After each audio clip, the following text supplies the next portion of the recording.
বাংলাদেশ থেকে স্বৈরাচারের পতনকে উপলক্ষ করে বাংলাদেশ জামায়াতে ইসলামী কুমিল্লা জেলার তিতাস উপজেলার পক্ষ থেকে এক বিশাল শুকরানা মিছিল আয়োজন করেছে। মিছিলের বক্তব্য নিয়ে আসেন ইসলামী বিপ্লবের অন্যতম সিপাহসালার জনাব মোহাম্মদ হোসেন আহমেদ, কুমিল্লা পশ্চিম জেলার বিপ্লবী সভাপতি ইসলামী ছাত্র শিবির।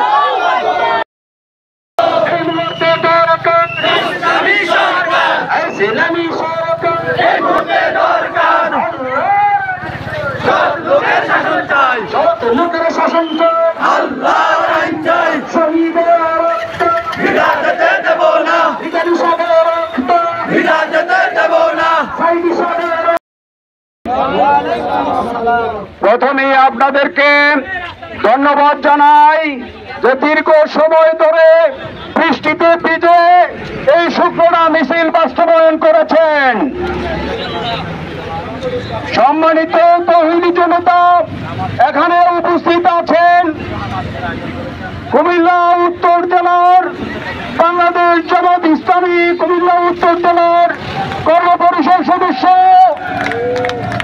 এবং দাউদকান্দি উপজেলার সম্মানিত আমির মনিরুজ্জামান বাহাদুর এবং বাংলাদেশ ইসলামী ছাত্র শিবির।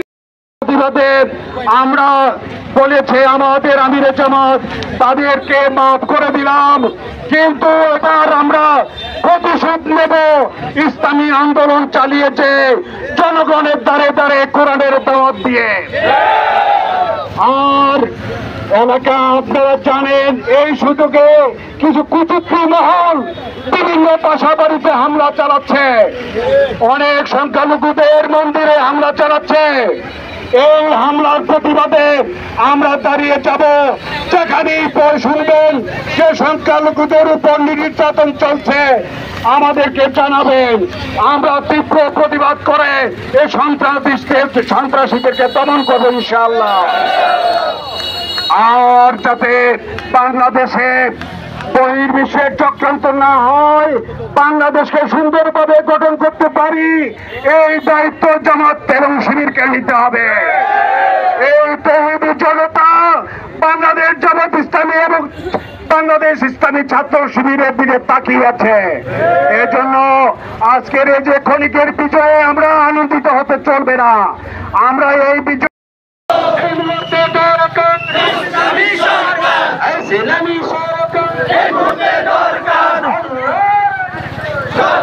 শাসন চাই, লোকের শাসন চাই, আল্লাহর আইন চাই, শহীদের